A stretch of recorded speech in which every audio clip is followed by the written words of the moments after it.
বিসমিল্লাহির রহমানির রহিম। আসসালামু আলাইকুম প্রিয় শিক্ষার্থী বন্ধুরা, আশা করি আমরা সবাই ভালো আছি। আবারও স্বাগতম আমার এই অনলাইন ক্লাসে। আজকে আমরা আলোচনা করার চেষ্টা করব ফান্ডামেন্টালস অফ ম্যাথামেটিক্স থেকে বিএসসি এবং অনার্স যাদের এই সাবজেক্টটি আছে, তো সেই সাবজেক্টটির চ্যাপ্টার আলোচনা করার চেষ্টা করব, চ্যাপ্টার 7, তো ডি ময়ভরের উপপাদ্য। তো আজকে আমরা যে বিষয়টি আলোচনা করব সেটাও হলো ডি ময়ভরের উপপাদ্য আছে। তো একটা যোগবোধক সংখ্যার জন্য, আর একটা হলো বিয়োগবোধক সংখ্যার জন্য, আর একটা আছে ভগ্নাংশ সংখ্যার জন্য। তো আজকে যে জিনিসটা আমরা আলোচনা করার চেষ্টা করব সেটা হলো ডি ময়ভরের, অর্থাৎ যখন এন যোগবোধক পূর্ণ সংখ্যা হবে তখন সেক্ষেত্রে এই বিষয়টা আজকে আমরা এই পাঠে আলোচনা করার চেষ্টা করব। আশা করি সবাই মনোযোগ দিবা, এবং এটা এতই গুরুত্বপূর্ণ এবং এতই ইম্পর্টেন্ট যে তোমরা বই দেখলে দেখতে পাবো যে বিগত বোর্ডে অনেক ন্যাশনাল ইউনিভার্সিটি, যাদের বিএসসি আছে তাদের ক্ষেত্রেও কিন্তু খুবই গুরুত্বপূর্ণ। আশা করি সামনে যে পরীক্ষা আছে, তোমাদের এক্সাম আছে, তো সেক্ষেত্রে কিন্তু খুব সহায়ক হবে। খুব মনোযোগ দেওয়ার চেষ্টা করবা এবং খুবই গুরুত্বপূর্ণ। তো এটা হলো আসলে আমাদের ডি ময়ভরের উপপাদ্য। তো যখন এন যোগবোধক পূর্ণ সংখ্যা হবে তখন সেক্ষেত্রে আমরা যে জিনিসটা জানি, যে আমরা জানি যখন যোগবোধক সংখ্যা হবে, এন যখন যোগবোধক সংখ্যা হবে তখন, অর্থাৎ আমরা লিখতে পারি এন যখন যোগবোধক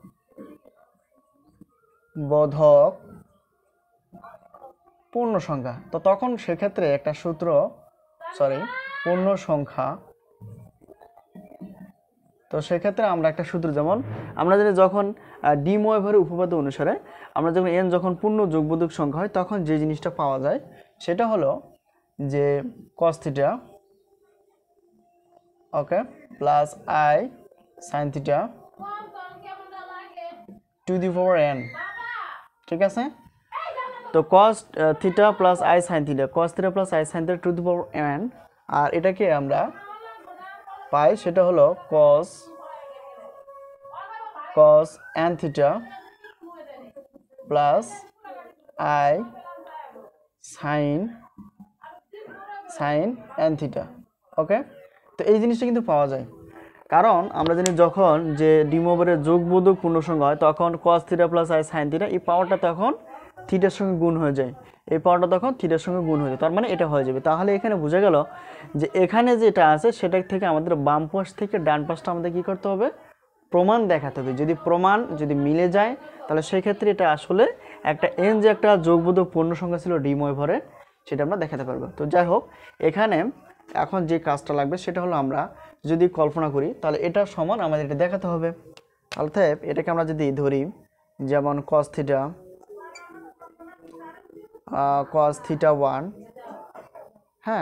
cos theta 1 plus i sine theta 1, এটাকে আমরা যদি যোগফল করি তাহলে দেখো cos theta 1 plus i sine theta 1, এটাকে আমরা যোগবোধক করতে বলছি, আমরা যোগ করার চেষ্টা করব।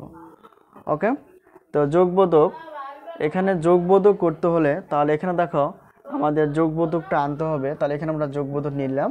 তাহলে এখানে আমরা যদি cos থিটা 2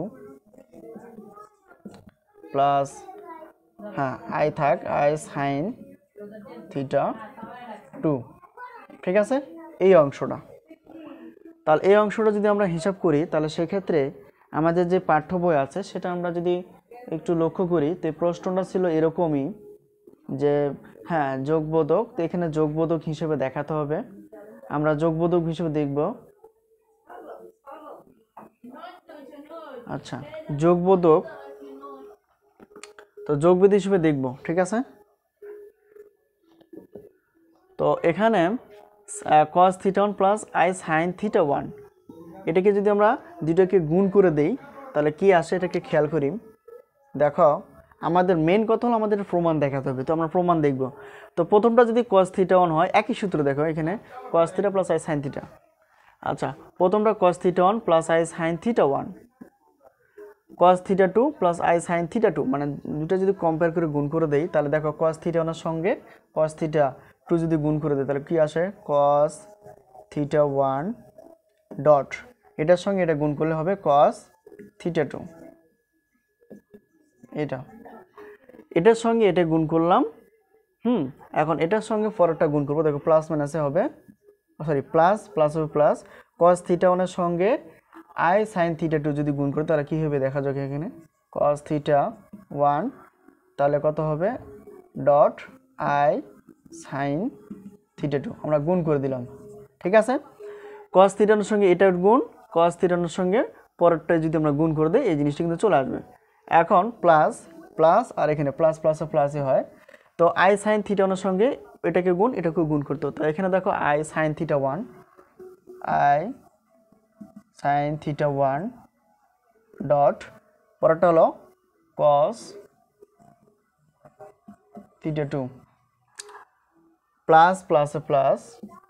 ঠিক আছে, এখন আই সাইন থিটানোর সঙ্গে এটা গুণ করলাম, এই জিনিসটা হয়ে গেছে।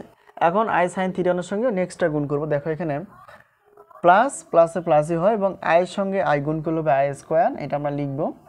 আর সাইন থিটানোর সঙ্গে সাইন থিটা টু গুণ করলে হবে কী হবে sine theta one dot sine theta two. ঠিক আছে, আশা করি আমরা বুঝতে পারছি কি করলাম। দেখো প্রথমটার সঙ্গে প্রথমটা দ্বিতীয়টা গুণ, এই জিনিসটা অর্থাৎ কস থিটার সঙ্গে কস থিটা ওয়ান গুণ, কস থিটা ওয়ানের সঙ্গে এটা গুণ করলে হবে এটা, এটার সঙ্গে পরেরটা গুণ করলে হবে এটা, আর এটার সঙ্গে এটা গুণ করলে হবে এই অংশটা, আবার এটার সঙ্গে পরেরটা গুণ করবে এই অংশটা, আর যেহেতু আই আছে আই স্কোয়ার হয়ে গেছে। তো এখন এটিকে আমরা সাজানো এবং গোছাইতে পারি। যেমন এখানে দেখো cos theta one cos theta two, পরেরটা দেখো সাইন থিটা ওয়ান এবং সাইন থিটা টু, এটাকে যদি আমরা আগে আনতে পারি তাহলে একটু সুবিধা হবে। দেখো তাহলে এখানে cos theta one dot cos theta two এটা। আর আরেকটা কথা হলো যেমন আই স্কোয়ার মানে হলো আমরা জানি যেহেতু অতএব আই স্কোয়ার মানে হলো -1। ঠিক আছে, তো আই স্কোয়ার মানে -1 মানে এখানে আই স্কোয়ার যদি -1 বসা হয় তাহলে মাইনাস আর এখানে প্লাস, মাইনাস প্লাস হবে মাইনাস, এটাকে আমরা একবারে দিতে পারি। আর এখানে sine theta one sine theta two, এটা আমরা দিয়ে দেবো sine theta one dot sine theta two এটা। ওকে, তো এই জিনিসটা আমরা ব্র্যাকেট আমরা নিতে পারি, মানে এটার থেকে এটা রাখলাম ওটা রাখলাম। এখন পরেরটাকে এই জিনিসটা আমরা দিতে পারি, যেমন এখান থেকে আমরা একটু সূত্র অনুযায়ী সাজায় নিতে পারি। যেমন এখান থেকে আমরা কি করতে পারি ভালো করে খেয়াল করো, তাহলে এখানে কস থিটা আমরা এটাকে আমরা আগেও নিতে পারি।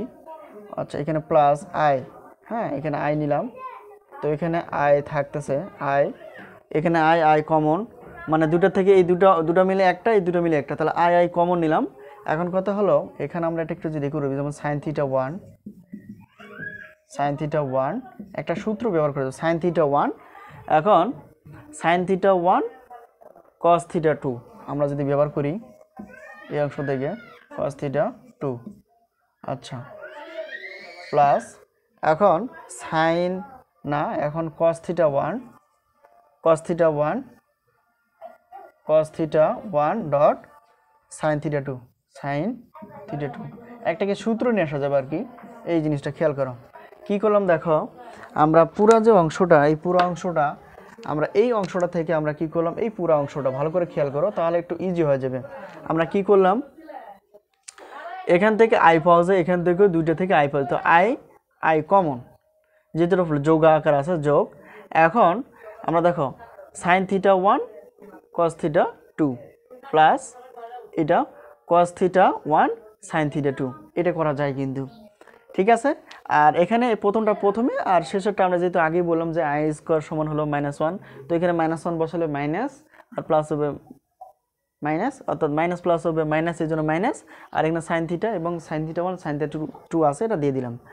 এখন এই সূত্রটা কল্পনা করো, আমরা একটা সূত্র জানি যে সূত্রটা হলো যে আমি বলি আগে লিখি, তাহলে এখানে cos theta one plus theta two এই জিনিসটা করা যাবে। আচ্ছা এটাকে লিখি তারপর আমি বলি, তো এখানে আই আছে আই, তো সাইন থিটা এখানে আমরা জানি এখানে সূত্রটা ব্যবহার হলো যে সাইন, তাহলে এখানে সূত্র হবে প্লাসেরটা, তাহলে sine theta one plus sine theta two. কীভাবে আমি বলি, কারণ একটা সূত্র জানি আমরা যে এটা দেখো এটা যদি কস এ বা কস থিটা মানে কস থিটা অর্থাৎ কস এ কস বি, থিটা 1 যদি এ হয় আর থিটা 2 যদি বি হয় তাহলে cos A cos B minus sine A sine B হয়। তাহলে সেক্ষেত্রে সূত্রটা আমরা জানি যে কস এ প্লাস বি। তাহলে কস এ প্লাস বি, এ বলতে কোনটা থিটা আর সূত্রে প্লাস, আর বি বলতে কোনটা হবে থিটা 2 প্লাস প্লাস। তো এখানেও তাই, আমরা জানি সাইন এ কস বি প্লাস কস এ সাইন বি, সূত্রটা কিন্তু তখন হয়ে যায় সাইন ই প্লাস বি, অর্থাৎ এ বলতে থিটা 1 প্লাস বি বলতে থিটা 2। ঠিক আছে, সহজ কথায় আমি যদি সূত্রটা লিখতে চাই, যেমন এখানে যে সূত্রটা প্রথম, এই পাশাটা আমি একটু দেখাই পরে পরিষ্কার করে দেখো। তাহলে সূত্রটা হলো এখানে যেহেতু কস, আমরা জানি কস এ প্লাস বি, তাহলে কস এ প্লাস বি, তাহলে cos A cos B, cos B minus sine A sine B. তাহলে সেক্ষেত্রে দেখো cos A cos B sine A sine B, সূত্র হলো A plus cos A plus B. তাহলে এখানে দেখো শুধু কস থিটা 1 এর জায়গায় এ বসা আছে, কস থিটা 2 এর জায়গায় বি বসা আছে। তো এটার সঙ্গে এটা যদি কম্পেয়ার করে দেখো, এখানে কস এ কস বি, তাহলে minus sine A sine B, তাহলে সূত্রটা হওয়ার কি দরকার ছিল কস এ প্লাস বি। তাহলে সেক্ষেত্রে এখানে কস এ প্লাস বি, এ বলতে কোনটা আমি বলছিলাম থিটা 1 আর বি বলতে থিটা 2, এটাই। ঠিক আছে, তো এখন পরেরটা যেটা বলছিলাম, পরেরটা এটা কীভাবে হলো এটা একটু সূত্রটা বলি, অর্থাৎ কস A plus B, A plus B সূত্র হবে কস A cos B minus sine A sine B, সূত্র হলো এই অংশটা। এখন দ্বিতীয় অংশটা যেটা বলছিলাম সেটা হলো এটা কীভাবে হলো এই জিনিসটা। তাহলে আমরা জানি সাইন এ প্লাস বি, সূত্র হবে সাইন এ কস বি প্লাস তারপর কস এ সাইন বি। তাহলে এখানে কিন্তু তুলনা করে দেখো, তাহলে জিনিসটা কিন্তু একদম হুবহু হয়ে যায়। সূত্র হলো কি বলছে এখানে সাইন এ প্লাস বি, সাইন এ কস বি প্লাস কস এ সাইন বি। তাহলে এখানে দেখো এটা যদি সাইন এ হয়, কস বি মানে সাইন এ, এটার সঙ্গে তুলনা দেখো সাইন এর জায়গায় বসে আছে থিটা 1, এটার সঙ্গে বসে আছে কি কস বি বসে আছে থিটা 2। তাহলে এটা যদি থিটা 1 যদি এ হয় আর থিটা 2 যদি বি হয়, তাহলে দেখো সাইন এ কস বি, থিটা 1 যদি এ হয় তাহলে কি হবে কস এ, তাহলে সাইন থিটা 2 যদি বি হয় তাহলে সাইন বি। তাহলে এই সূত্রটা হবে, তাহলে এটা দেখো, তাহলে সাইন সূত্র কি বলছে যে এই অংশটা কিন্তু এই পাশে আছে, তাহলে সাইন এ প্লাস বি নেওয়া যায়। তাহলে সাইন এ প্লাস বি, আগে বলছি এ বলতে থিটা 1 আর সূত্রে প্লাস প্লাস আর বি বলতে থিটা 2, এটাই। তো এই সূত্র যদি আমরা বুঝতে পারি তাহলে অঙ্কটা কিন্তু ইজি হয়ে যাবে। তাহলে এখানে আমরা কি পেয়ে গেলাম, আমরা ডট ডট এখানে হলো cos theta 1 plus theta 2 plus i sine theta 1 plus theta 2, এটা কিন্তু পেয়ে গেলাম। তো নেক্সট এভাবে আমাদের কি করতে হবে, তৃতীয়টার সঙ্গে যদি আমরা গুণ করি প্রথম, এখন আবার একটা ভাষা ইউজ করলে ভালো হয়। আচ্ছা, আবার যদি গুণ করি যেমন, তাহলে কি আসে দেখো, atrium plus i sine theta 1 bracket close, আমরা 3 পদ দ্বারা গুণ করে কত আসে দেখো, cos theta 2 plus i sine theta 2 bracket close. আচ্ছা, তাহলে এখানে আবার cos theta 3 plus i sine theta 3। ঠিক আছে, এই জিনিসটা তাহলে আমি কি বললাম, একবার আমরা গুণ করছি দেখো যে cos theta 1 plus i sine theta 1 cos theta 2, এটা গুণ করছি, একবার আমরা গুণ করছি না। তো এবার আমরা আবারও দেখো cos theta 1 plus i sine theta 1 cos theta 2 plus i sine theta 2, আবার এটা আমরা একটু বাড়ালাম, একটা পদ বাড়ালাম, তাহলে cos theta 3 plus i sine theta 3। তাহলে এটা যদি হয় 3 বার গুণ করে তাহলে কি হয় দেখা যাক।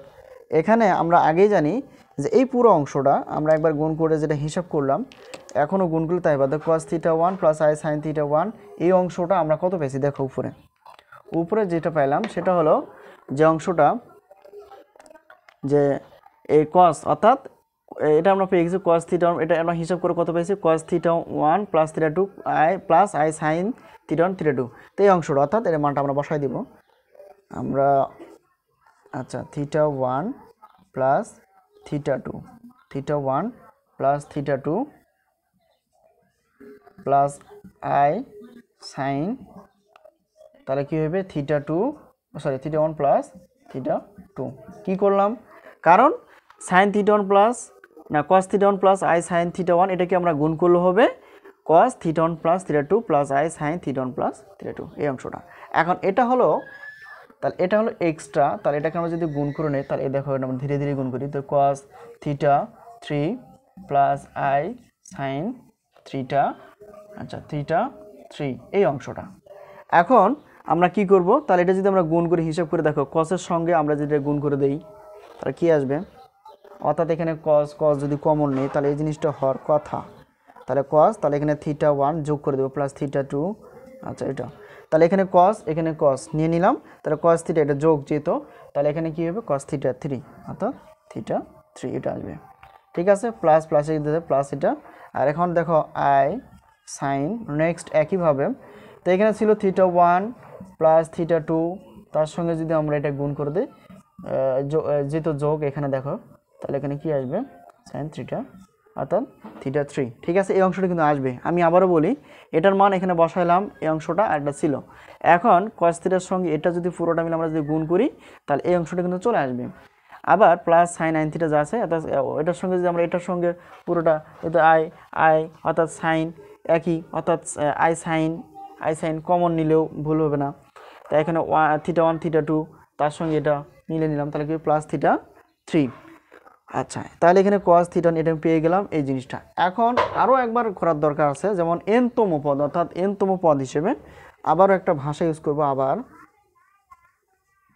আবার কি, যেমন cos থিটা 1 প্লাস থিটা 2, না এই অংশটা না, আমরা আবার গুণ করব এনতম না, তাহলে এখানে হবে তখন এটা না, তাহলে cos theta 1 plus i sine theta 1 bracket close. আচ্ছা, তারপর cos theta 2 plus i sine theta 2, আচ্ছা এটা, তারপর cos theta 3 plus i sine theta 3 bracket close. এখন ডট ডট এনতম হিসেবে আমরা যদি এনতম গুণ করি তাহলে এখানে কি আসবে, দেখো এখানে cos থিটা n প্লাস, তাহলে এখানে হবে আই সাইন থিটা n। ঠিক আছে, এই অংশটা মানে এভাবে অসীমভাবে কিন্তু চলবে। তাহলে এখানে দেখো cos theta 1 plus i sine theta 1 into cos theta 2 plus i sine theta 2 cos theta 3 plus i sine theta 3, আমরা ডট ডট ডট যদি এনতম পদ হিসেবেও করি তাহলে সেখানে যে জিনিসটা আসার কথা সেটা হলো, যেহেতু cos থিটা এই হিসাবটা আমরা এই পর্যন্ত আনছি, দেখো এখানে কত হিসাব করে এখানে আসছে, তাহলে এখানে আমরা কমন যদি নিই ডাইরেক্ট, তাহলে এখানে cos থিটা 1 প্লাস, দেখো আমি বুঝাই দিতেছি, দেখো কোনো সমস্যা না, ভালো করে মনোযোগ দিলে আমরা খুব সহজ, তাহলে ডট ডট ডট ডট এখানে কি থিটা এনতম পদ হিসেবে চলতেই থাকবে, প্লাস এখন আই সাইন, আচ্ছা এখানেও আমরা দেখো এখানে theta 1 plus theta 2 plus theta 3 plus dot dot dot dot, তাহলে কী হবে ডট ডট ডট, তারপর কী হবে এটা এনতম পদ হিসেবে প্লাস এরকম চলতেই থাকবে, তাহলে কি হবে থিটা n। ঠিক আছে, এই জিনিসটা। তাহলে এই যে আমরা কি করলাম এতক্ষণে, যে জিনিসটা না বললেই নয়, যেমন এখানে আমরা এই পর্যন্ত আমরা জানি যে এটা হিসাব করলে হবে cos থিটা এটা, আর পরেরটা একবার আমরা করে দিছি, দেখো আচ্ছা একবারে করাটা মনে হয় বুঝতে তোমাদের অসুবিধা হবে, আমি এটাকে একবারে না করে দেখো এটাকে এভাবে করি, যেহেতু এটার মান আমরা বের করছি কত, যে এটা 3 বার যদি গুণ করে দেই তাহলে এখানে চলে আসছিল যে cos theta 1 plus theta 2 plus theta 3 bracket plus i sine theta 1 plus theta 2 plus theta 3 bracket dot dot dot, তখন আমরা পরের ধাপে করবো, দেখো তাহলে এনতম পদের ক্ষেত্রে cos theta n I sine theta theta N এটা, ঠিক আছে। তার মানে এই অংশটা আমরা যে গুণ করে পেয়ে গেছি cos theta 1 theta 2 theta 3 dot dot plus এটা ডট ডট এইভাবে চলবে। তাহলে সেক্ষেত্রে আমরা যদি এটাকে আমরা গুণ করে নিই তাহলে সেক্ষেত্রে এখানে চলে আসবে cos, দেখো একটা জিনিস বুঝতে পারলে কিন্তু বাকিটা সব একই, plus dot dot dot plus theta N, আমরা ব্র্যাকেট দিতে পারি। আচ্ছা ব্র্যাকেট দিলাম। আচ্ছা এখানে তাহলে এখানে আমরা যদি গুণ করি তাহলে সাইন প্লাস কমন নেই, তাহলে সাইন, আচ্ছা এখানে bracket theta 1 plus theta 2 plus theta 3, আচ্ছা theta 3 plus dot dot dot plus এখানে কি হবে থিটা এন পর্যন্ত এটা হয়ে যাবে, ঠিক আছে। তার মানে এখানে দেখো cos, এই স্টেপ থেকে cos কমন, আর এই স্টেপ থেকে থিটা 1 থিটা 2 থিটা 3, আর এখানে থেকে থিটা ডট ডট হিসেবে থিটা এন পর্যন্ত যাবে। আবার আই সাইন কমন এটা, আর থিটা 1 থিটা 2 যা তো ছিল যোগ, এই যে যোগ এইখানে, আর এনতম পদ হিসেবে থিটা এন চলে যাবে। তো এটা গেল।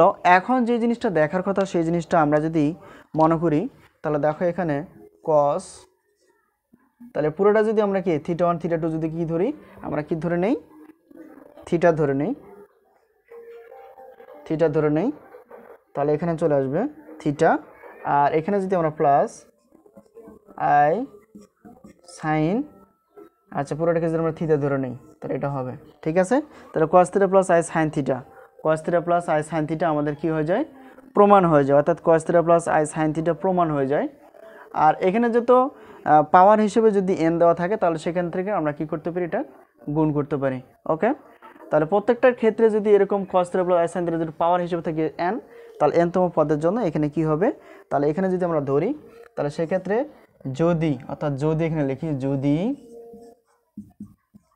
এন হয়, যদি এন হয় তাহলে এখানে কি টু দি পাওয়ার এন, তাহলে এখানে ব্র্যাকেট ক্লোজ। এখন আমরা হিসাব করলে কি হবে cos N theta plus i sine n theta, ঠিক আছে। এটাই কিন্তু আমাদের কি প্রমাণ হয়ে গেল। তো শিক্ষার্থী বন্ধুরা দেখো ডি ময়ভরের উপপাদ্য, তো এখানে আমরা কি করলাম একবার দুই মানে প্রথম দ্বিতীয় পদ গুণ করে তার ফলাফল আসছে কত এই অংশটা আমরা যেটা দেখলাম, এই অংশটা এটাকে আমরা 1 নং সমীকরণ যদি দিই কোনো সমস্যা নাই। তাহলে এটাকে আমরা গুণ করলাম, দেখো এটার সঙ্গে গুণ করলাম, আগে তো আমি বুঝাই দিলাম যেটার সঙ্গে গুণ করে আমরা এই সূত্র ব্যবহার করে এটা লিখতে পারলাম। তো লিখলে এই অংশটা হয় আর কি, এটা লিখলে এইরকম হয়। তো অর্থাৎ প্রথম পদ দ্বিতীয় পদ যদি গুণ করি এই অংশটা আসবে। তো এখন আবার যদি প্রথম পদ এটা প্রথম যদি হয় এটা দ্বিতীয় হয় যদি তৃতীয় দ্বারা গুণ করে দেয় তাহলে এখানে কি আসবে, তো একই জিনিস না একটু সামান্য পরিবর্তন হবে আর কি। তাহলে এটাকে আমরা এটা হিসাব করে গুণ করে পারছি যে উপর থেকে 1 নং সমীকরণ থেকে এটাকে আমরা বসাই দিলাম, দেওয়ার পর এখানে দেখো যা আছে তাই আছে। এখন এখানে দেখো cos, এই পাশেরটাও কি cos কমন নিলে এখান থেকে যেহেতু পুরোটা যোগ আকার আছে এখানেও যোগ আকার আছে, তাহলে এটা কি হয়ে যাবে হিসাব করলে cos থিটা 3 এই যেখানে হবে, আর প্লাস এই যেটা যা আছে এখান থেকে কি হলো কমন নিলাম, নেওয়ার পর দেখো থিটা 1 থিটা 2 প্লাস থিটা 3 এটা হয়ে যাবে, ঠিক আছে। তা এটাকে আমরা যদি 2 সমীকরণ দিতে পারি তো একটু সুবিধা হয় বোঝার ক্ষেত্রে, তাহলে এটা 2 সমীকরণ না, তাহলে 2 মানে প্রথম দ্বিতীয় পদ গুণগুলো হবে এটা, আর প্রথম দ্বিতীয় তৃতীয় গুণগুলো হবে দ্বিতীয় সমীকরণ। এখন এনতম পদের ক্ষেত্রে দেখো প্রথম দ্বিতীয় তৃতীয় এবং এনতম পদের ক্ষেত্রে যদি আমরা হিসাব করি তাহলে গুণ করি তাহলে সেক্ষেত্রে দেখা যাবে যে এখানে cos, ঠিক আছে। তো এটা হিসাব দেখো এখানে cos theta 1 plus i sine theta 1 cos theta 2 plus sine theta 2, এটার মান কিন্তু আমরা বের করছি 2 নং, অর্থাৎ 2 নং সমীকরণ যদি আমরা খেয়াল করি তাহলে এটার মান কত দেখো, এটা মানটা আমরা বসাই দিচ্ছি এই জায়গায়, বসাই দিলে এই জিনিসটা হবে, ঠিক আছে। 2 এর মানটা আমরা এখানে বসাই দিচ্ছি, দেখো এটা যদি গুণফল এই পর্যন্ত এটা হয়ে যাবে, তো ডট ডট এটা আছে তাই। এখন এখানে আমরা করলাম কি cos, এটা পুরোটা অংশ দেখো ডট ডট হিসেবে এনতম পদের ক্ষেত্রে এখানে cos থিটা, এখানে মানে cos থিটা না cos কমন নিলে এখানে দেখো এই পুরো অংশটা এখানে নামবে, আর প্লাস ডট ডট হিসেবে যেহেতু এনতম পদ এখানে এই জিনিসটা চলে আসবে প্লাস। এখন দেখো এই অংশটা আমরা আর এই অংশটাকে কম্পেয়ার করব বা কমন নিব, অর্থাৎ প্লাস এখানে আই সাইন যদি কমন নেই তাহলে এখানে দেখো এখানে তো থিটা 1 থিটা 2 থিটা 3 আছে ডট ডট ডট এনতম পদ এটা হিসেবে আসবে। এখন এখানে যেহেতু আমরা এটাকে ধরছি দেখো এখানে থিটা সমান, অর্থাৎ থিটা সমান theta 1 plus theta 2 plus theta 3 তার সমষ্টি plus dot dot dot dot plus theta N, তার মানে এটা সমষ্টি যদি আমরা থিটা ধরি, অর্থাৎ theta 1 theta 2 theta 3 dot dot dot theta N যদি আমরা কি ধরি থিটা ধরি, তাহলে এই অংশটা অর্থাৎ পুরো অংশটাকে আমরা যদি থিটা ধরি তাহলে এখানে cos থিটা হবে, প্লাস প্লাসের জায়গায় থাকবে আই সাইন যা থাকবে। অর্থাৎ এটাকে আমরা কি দিলাম theta 1 theta 2 theta 3 dot dot dot theta এনকে যদি আমরা কি ধরি থিটা শুধু ধরি, তাহলে সেক্ষেত্রে কি হবে এখানে থিটা। আর যদি এখানে যেহেতু যোগবোধক পূর্ণ সংখ্যা হয়, তাহলে এখানে যদি এন হয় তাহলে সেক্ষেত্রে এটার উপর যদি পাওয়ার এন হয় তাহলে এখানে থাকবে cos theta 1 plus i sine theta. তো এটা যদি আমরা পাওয়ারে গুণ করে দিই তাহলে কি cos n theta plus i sine n theta, এটাই আমাদের কি প্রমাণিত। অর্থাৎ তাহলে এখানে বোঝা গেল যে ডি মোহবের উপপাদ্যটা আসলে কি একটা যোগবোধক ছিল এবং এটার মানটা আসলে সত্যতা প্রমাণ আমরা পেয়ে গেলাম। তাহলে এখানে আমরা পেয়ে গেলাম যে cos theta plus i sine theta to the n সমান cos theta plus n theta plus i sine theta n theta, এটা হয়ে যাবে। ঠিক আছে, অর্থাৎ পাওয়ারটা কি হয়ে যাবে নিচে এটার সঙ্গে প্রত্যেকটার সঙ্গে কি হবে গুণ হয়ে যাবে, গুণ হলে এই অংশটা পাওয়া যাবে। তো আশা করি এভাবে প্রত্যেকটার ক্ষেত্রে আমরা একটা ডি মোহবের উপপাদ্য আজকে ছিল পার্ট মানে এটার প্রথম, তো ডি মোহবের উপপাদ্যের জন্য যোগবোধক সংখ্যার ক্ষেত্রে। তো আশা করি আমরা বুঝতে পারছি। আবারও এরকম আরও একটা পার্ট, আর দুইটা পার্ট আছে, সেটা হলো বিয়োগফলের জন্য এবং আরেকটা হলো ভগ্নাংশের জন্য। তো সেই পর্ব দেখার জন্য সবাই অপেক্ষা করো। তো আজকে এই পর্যন্তই। তো ক্লাসটা কেমন লাগলো অবশ্যই কমেন্ট বক্সে জানার চেষ্টা করবো, আর বুঝতে যদি অসুবিধা হয় অবশ্যই বুঝে নেওয়ার চেষ্টা করবা। তো আজকে এই পর্যন্তই, সবাই ভালো থেকো, আবারও দেখা হবে ইনশাল্লাহ পরবর্তীতে। সেই পর্যন্ত সবাই সুস্থ থেকো, ভালো থেকো, আল্লাহ হাফেজ।